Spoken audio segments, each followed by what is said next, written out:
Nous en avons choisi deux, Maître Malick Fall et Maître Nidal Kamal, qui vous offriront tout à l'heure des tranches de littérature finement choisies pour illuminer ce que d'aucuns parmi nous considèrent, on dira à tort ou à raison, comme le printemps de la parole.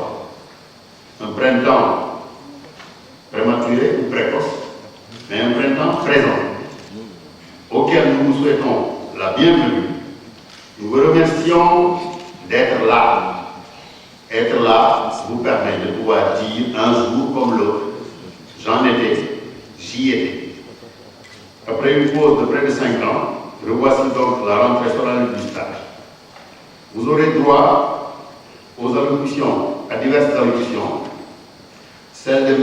le bâtonnier Seydou Koulibaly, président de la conférence des barreaux de l'espace UEMOA, le bâtonnier Daouda Samna, président de la conférence des barreaux des États membres de l'OADA, le bâtonnier Ndji Kamga Jackson, président de la CIB, Madame Dominique Akias, vice-bâtonnière du barreau de Paris, M. Pascal Edou, président du Conseil national des barreaux, qui nous fait l'honneur, n'est-ce pas, d'effectuer au Sénégal son premier déplacement en Afrique depuis son entrée en fonction. Ensuite, M. le bâtonnier Mbaïdé prendra la parole. Puis, mon confrère, il y aura une tenue de distinction à des personnes qui ont été choisies par le barreau du Sénégal. C'est le bâtonnier Alioune Badara Fall, le bâtonnier Ahmed Ba, Maître Mamia Ndiaye, Maître Bokari, Maître Guédel Ndiaye et Maître Ousmane Diam. Puis mon confrère Ali Fall, membre comme moi du Conseil de l'ordre des avocats, prendra donc le relais pour vous présenter donc, les secrétaires qui prendront la parole tout à l'heure. Ensuite, je donnerai la parole à M. le garde des Sceaux. Je vous remercie de votre attention et puis je donne la parole à M. le bâtonnier Seydou Koulibaly, président de la conférence des barreaux de l'espace UEMOA. La justice garde des Sceaux,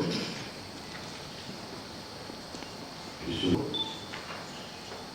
le Président,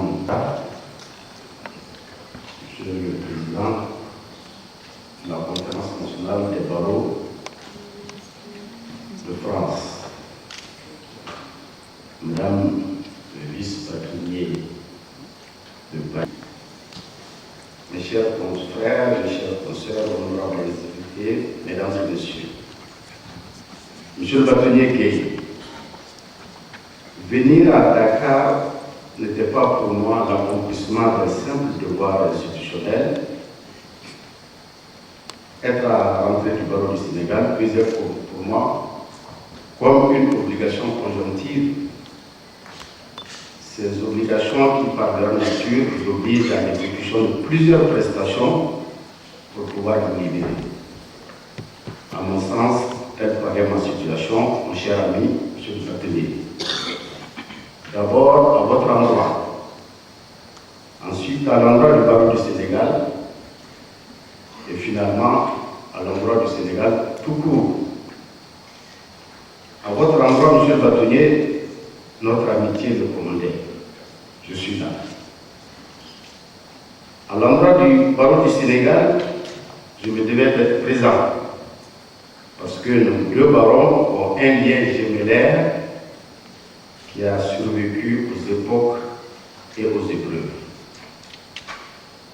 Mais évoquant cette notion de gémellarité, je m'empresse de rassurer ceux d'entre nous passionnés des lettres classiques qu'il ne s'agit pas d'une gémellarité conflictuelle comme celle de Rémus et Romulus, qui fut gorgé de sang et de fureur, mais plutôt ce lien semblable à celui des jumeaux Prométhée et Épiméthée, fusionnels, faits de solidarité et d'assistance réciproque.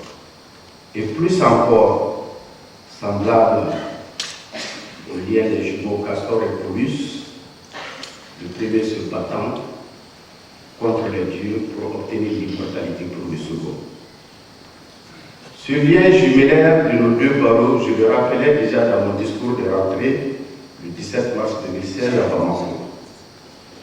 À cette occasion, notre barreau célébrait ses 45 ans. Alors il m'avait paru nécessaire pour mémoire de génération de rappeler l'historique de mon ordre. Ce faisant, et très vite, je m'étais trouvé à parler de la justice de l'AOF, du rôle et de la place que cette justice coloniale réservait à la profession d'avocat, particulièrement s'agissant de la défense des populations autochtones, désignées sous le vocable indigènes. Mais pourrais-je longuement parler de la défense des indigènes devant les juridictions coloniales du Sénégal et du Soudan français, actuel Mali, sans convoquer l'histoire de votre barreau, qui avait compétence étendue à nos deux territoires? Évidemment que non. En raison de notre communauté de destin, fondée sur l'histoire, la géographie et la culture, en atteste notre devise commune: un peuple, un but, une foi. Or, cette défense de la cause des indigènes, construite sur des poutres intellectuelles, culturelles et sociologiques discriminatoires, n'en serait restée une si les connaisseurs de tous bords de votre pays, au premier rang desquels Maître Lamine Gueye, ne s'étaient refusés à toute résignation et à toute soumission. Ces insoumis de leur temps furent à la fois des lanceurs d'alerte et des défenseurs sans frontières. Ainsi seront-ils la bouche des malheureux indigènes qui n'avaient point de voix. C'est en écho à leur combat que l'Assemblée nationale française adoptera le 7 mai 1946 la loi reconnaissant aux ressortissants des territoires d'outre-mer la qualité de citoyens français au même titre que les nationaux français de la métropole et des territoires d'outre-mer. Dès lors, théoriquement, la justice devint la même pour tous. Et depuis l'adoption de cette loi, à l'initiative du député Lamine Gueye, resté tout de même avocat dans l'âme, et la transcription de cette loi dans la Constitution française de 1946, l'âme de votre pays porte sa part d'universalisme dans l'abolition de la discrimination. Tout comme il sera en OF le symbole de la lutte syndicale suite à la révolte des cheminots de la régie des chemins de fer du Dakar-Niger, que Sambel Ousmane a su si merveilleusement traduire dans une de ses œuvres majeures, Les bouts de bois de Dieu.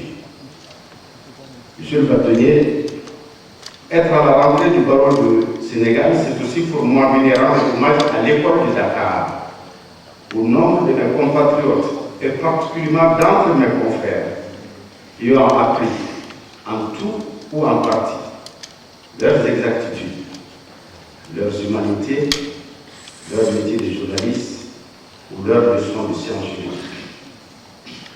Et ce statut d'ancien étudiant et stagiaire de Dakar s'étend jusqu'au sommet de l'administration de mon pays et au-delà s'élève jusqu'à sa cible. Vous aurez compris de quoi et de qui je parle. La cible étant ma cible. Pour tout cela, monsieur le bâtonnier Gueye, comment pouvais-je faire défection à votre invitation alors même que le 17 mars 2016, notre conférence confiait à ma modeste personne sa présidence avec la mission essentielle de vulgariser nos textes, nos nouveaux statuts, d'abord à notre sein et ensuite auprès des autres. Adopté le 25 septembre 2014 par le Conseil des ministres de l'Union, entré en vigueur le 1er janvier 2015, ce texte portant harmonisation des règles régissant la profession d'avocat dans les États membres de l'UMOA a éclos d'un nouvel avocat et consacre désormais un nouvel exercice de notre métier.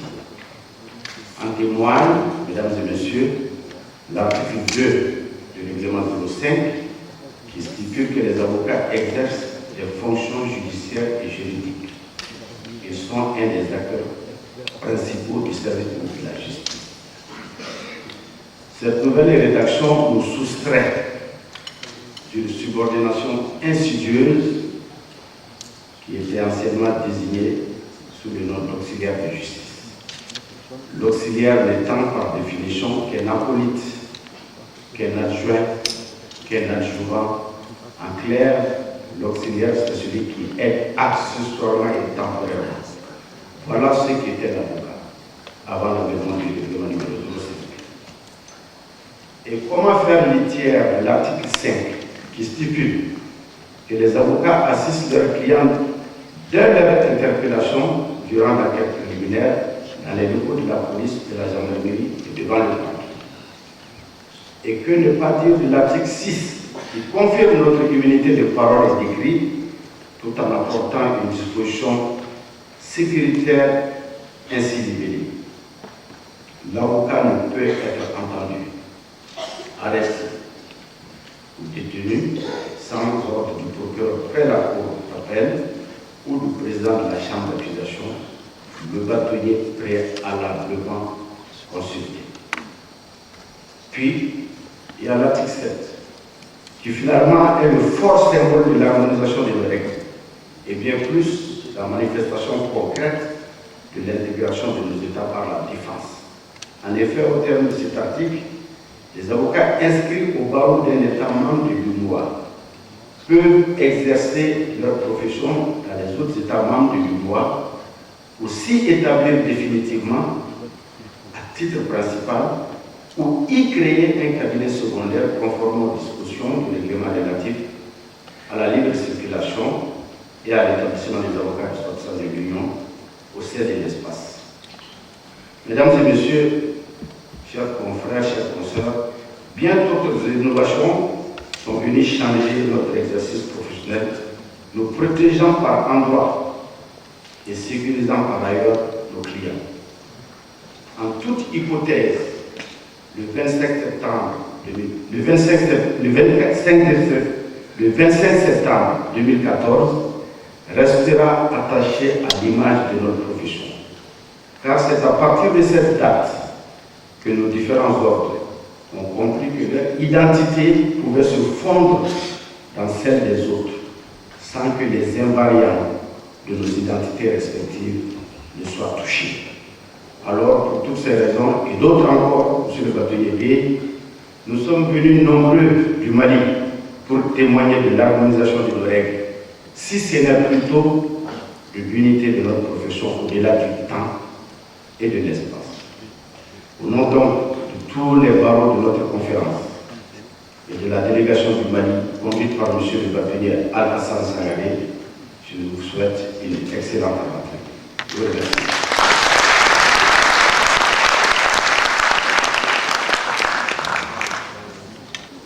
Mesdames et Messieurs les présidents des institutions de la République, Monsieur le haut magistrat, Monsieur le président de la CIB, Monsieur le président de la conférence des barreaux de l'espace UMOA, Monsieur le président, Mesdames et Messieurs les bâtonniers, Mesdames et Messieurs les magistrats, Mesdames et Messieurs, chers consoeurs, chers frères, je ressens un grand privilège de porter en ce lieu la voix de ces 40 000 avocats francophones, anglophones et lusophones de 17 pays membres de l'OADA, si dignement représentés ici par leurs bâtonniers. Et je salue ici la présence de ces bâtonniers, notamment la présence du bâtonnier Jackson Kamga, président de la CIB et vice-président de la conférence des barreaux de l'espace ouest. Le bâtonnier Abbé Yahweh, trésorier de la conférence, bâtonnier à l'Institut de la Côte d'Ivoire. Le bâtonnier Lançon Restico du Togo.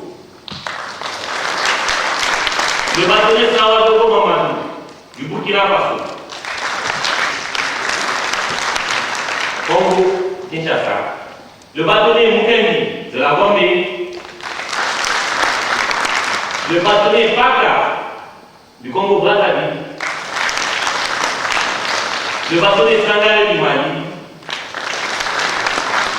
Traoré Mamadou de la Guinée-Conakry, qui va être figure. Je suis galvanisé par votre présence ici, mes chers confrères.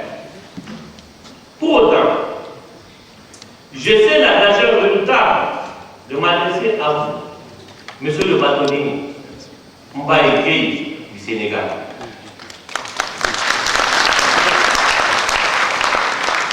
Dans une langue que le Sénégalais maîtrise mieux que quiconque en Afrique, car le Sénégalais a intrinsèquement l'art et l'âme de la parole dont Cheikh Hamidou Kane dit qu'elle tisse plus intensement que la parole tisse le jour.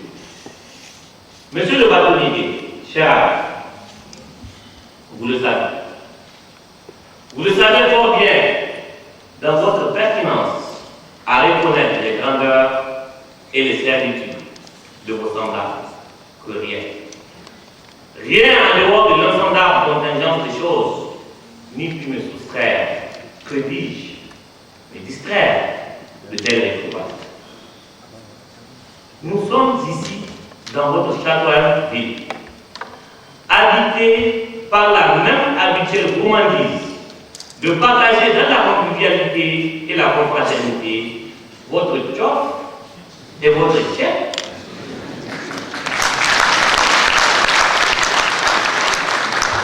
Mais surtout, pour humer le chambre de liberté et de démocratie qui s'ouvre ici depuis les indépendances et nos époques d'espérance. Assurer que depuis toujours, qu'ici se croisent les beaux esprits, qu'ici bat le cœur de l'Afrique d'une manière sans égale. Car d'ici parvient les effluves du Cap de Gorée, le mémorial sanctuaire immortel d'où a été exilée une partie de l'humanité. Et malgré ce passé douloureux, Dakar symbolise un futur de liberté, de l'union des civilisations, de l'universalité des cultures que chantait et prônait depuis plus d'un demi-siècle déjà l'enfant de Joa. Et par nous, nos pieds reprennent vigueur et notre soif, notre désir de liberté se durcit en foulant ces lieux immortels depuis que Cheikh Anta Diop, notre égyptologue africain qu'en Afrique, fut découvert la science. Et qu'en Afrique naquit l'homme tout court, et partant, qu'en Afrique naquit la science dans ses premiers balbutiements.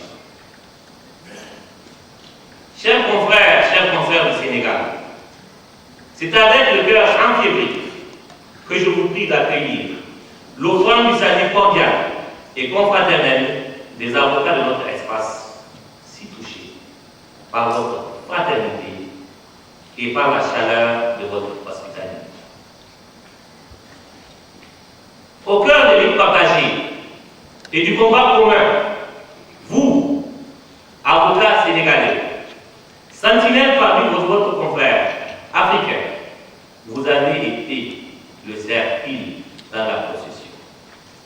Vous avez pris une part importante à travers les bâtonniers Ahmed Ba et Mbaye Gueye à l'emplacement de cette citadelle intangible qui, plus qu'une association pour la confraternité entre les avocats de l'espace, se veut le plaisir des avocats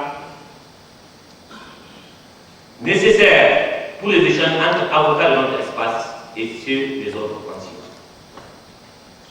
La semence a pris, car la conférence de Barreau-Ouaddara, désormais interface entre la profession et les organisations de Ouaddara, s'est fixé d'importants objectifs, dont celui d'assurer l'exercice laborieux, indépendant, scientifique et humaniste de la profession en contribuant au développement et au respect de l'état de droit et à une bonne administration de la justice communautaire. mais nous le savons. Il ne saurait y avoir une justice indépendante sans des avocats bien formés.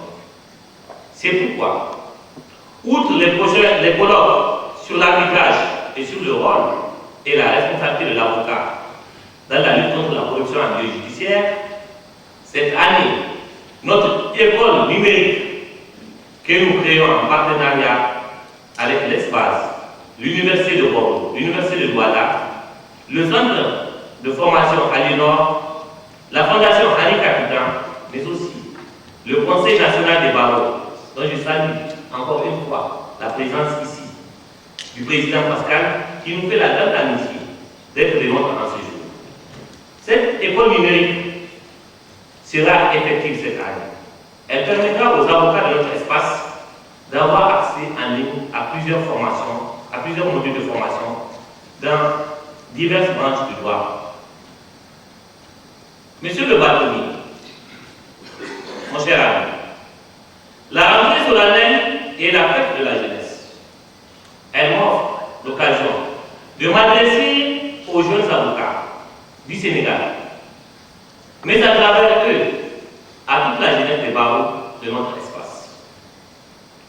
Mes jeunes confrères, vous êtes l'avenir et le devenir de notre profession, mais vous êtes aussi ce présent qui nous interpelle, ce présent angoissant et angoissant, dans lequel, hélas, les périls surgissent et les défis se dressent.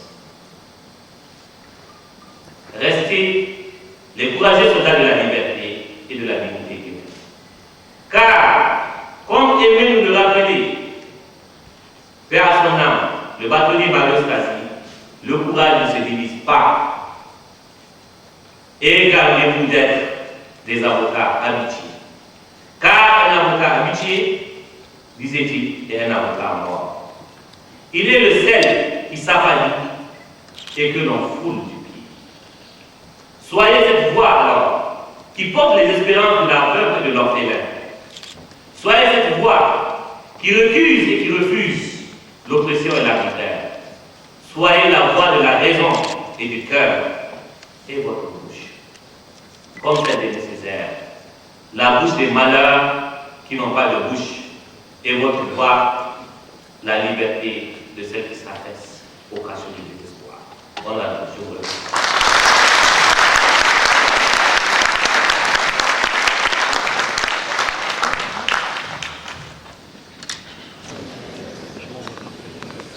Je crois que mon cœur est attrapé parce que d'abord, nous avons des valeurs communes et vous avez cette sagesse ancestrale qui peut-être nous manque maintenant un petit peu en Europe. Vous êtes, vous les avocats et les avocates ici, l'avenir. L'avenir que quelquefois nous ne sommes plus. Et lorsque je viens me ressourcer en me disant recherchons. Recherchons cette colonne vertébrale que vous avez encore et qui quelquefois nous fait défaut. Recherchons. Recherchons cette sagesse, cette manière de pouvoir parler. Et c'est là où nous sommes maintenant en Europe et notamment à Paris. Nous travaillons beaucoup au mode alternatif de résolution des litiges, que ce soit la médiation, que ce soit le droit collaboratif, que ce soit l'arbitrage. Et c'est vous qui êtes depuis si longtemps porteurs de ces valeurs-là. L'avocat et l'avocate que vous êtes ici tous, les avocats et avocates que vous êtes ici tous, vous êtes là pour permettre aux juges judiciaires de ne plus intervenir et d'ouvrir à deux voies, à la réconciliation, à la poursuite de relations d'affaires dans une société apaisée. Nous sommes, vous êtes, de nature à minorer les conséquences, les séquelles sociales, financières, affectives et psychologiques. Grâce à nous, grâce à vous, le justiciable ne subit plus. Responsabilisé, il devient partie prenante à la résolution du conflit auquel il est confronté. Il n'est plus question d'affrontement. Les partis, sous nos égides, œuvrent à la recherche de l'équité, conscients qu'il n'existe pas de vérité absolue. Nous évoluons et vous êtes depuis longtemps ceux qui portaient le sens d'une justice consensuelle. Vous avez accueilli avec enthousiasme une réforme du droit de l'arbitrage et avez créé le Centre d'arbitrage de médiation et de conciliation de Dakar, qui est devenu un modèle pour tous.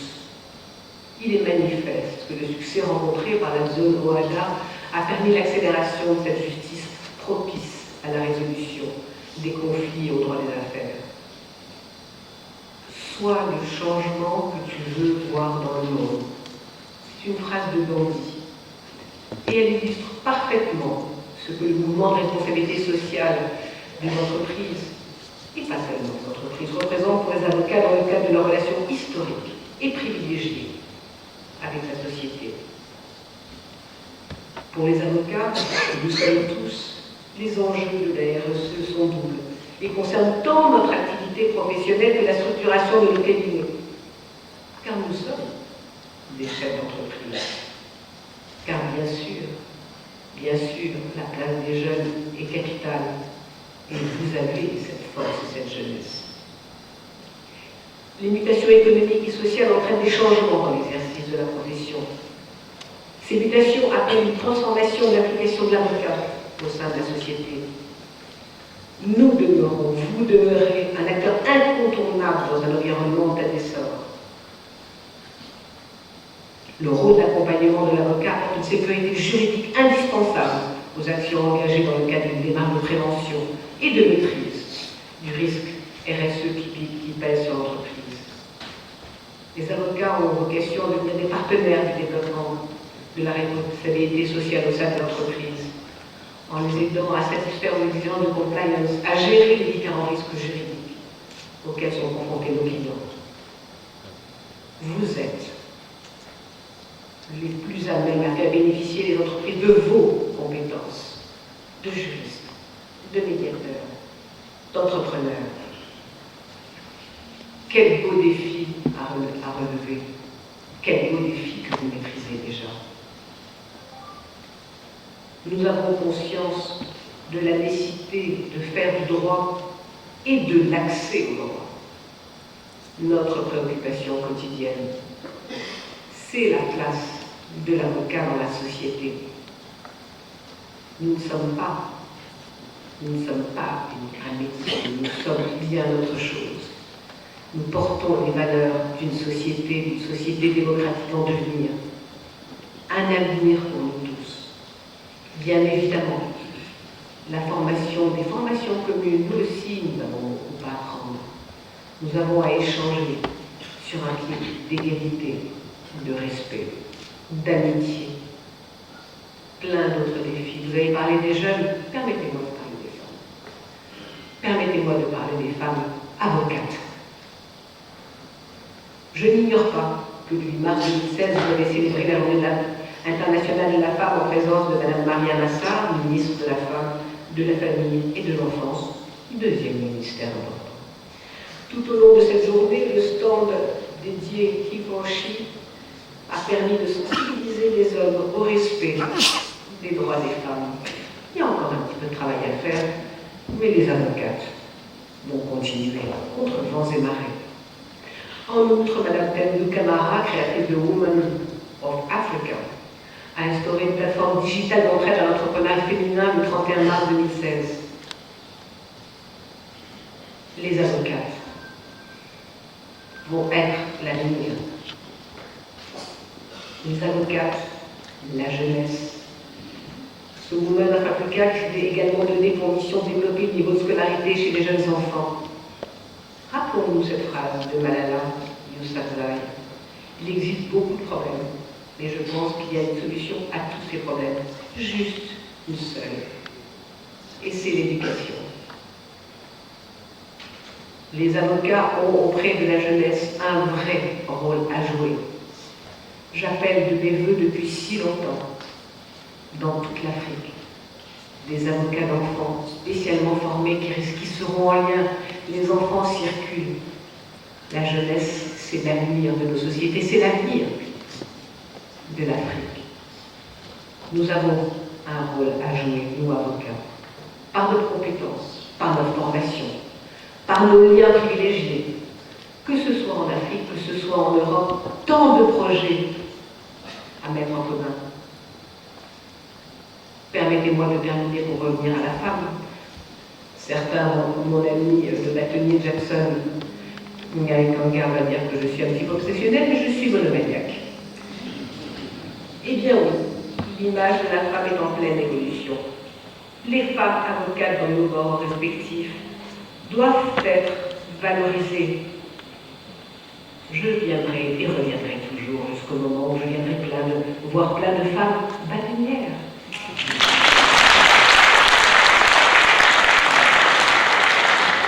La femme n'est pas l'avenir de l'homme. Elle est l'avenir du XXIe siècle. Elle est notre avenir, mais c'est un avenir d'égalité, c'est un avenir de combat, c'est un avenir de valeurs, ces valeurs que nous portons tous au fond de nos cœurs. Je vous remercie.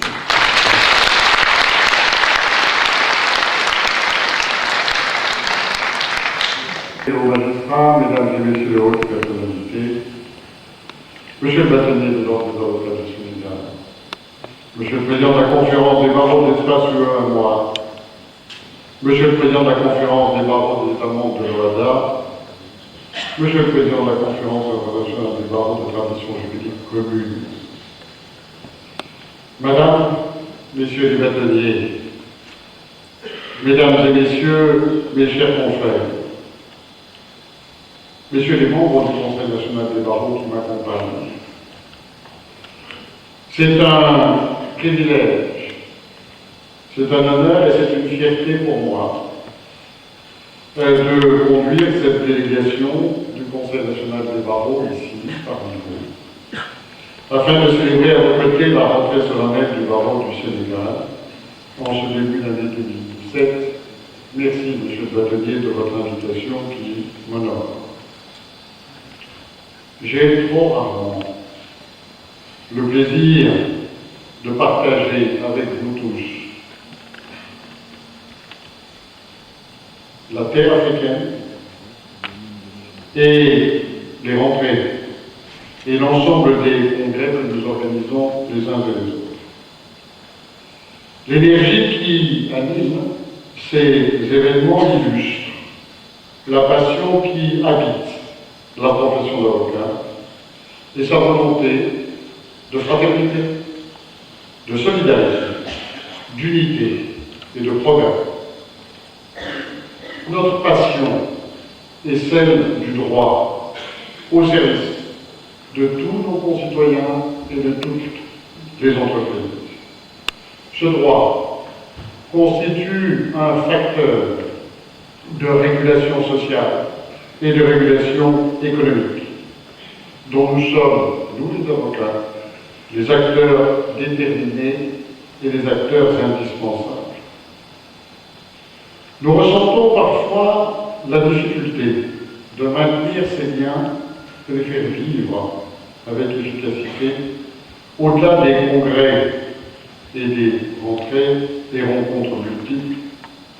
Et nous rencontrons la difficulté de nous tenir toujours informés de l'évolution de la profession dans nos pays respectifs, ce dont relève notre solidarité précisée. Et il est de notre devoir de suivre cette évolution, d'apprendre les uns des autres et de nous enrichir les uns avec les autres. Je voudrais aborder devant vous 2 ou 3 sujets. Nous trouvons, premier sujet, en particulier l'opportunité de garder ce contact et de mettre en commun les savoirs de chacun grâce à l'apport du développement de l'espace numérique. Les temps changent, le mode d'exercice change, le numérique nous conduit.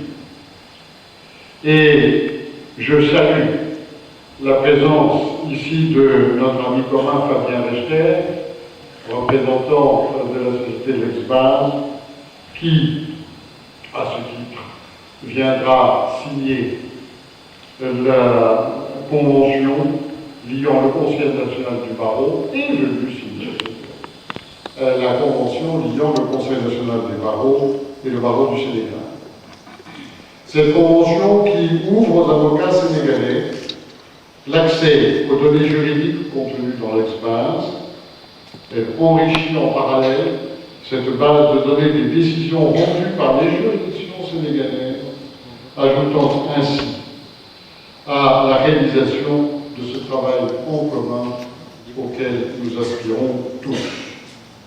À terme, nous aurons tous ensemble constitué une base unique au monde des données jurisprudentielles du droit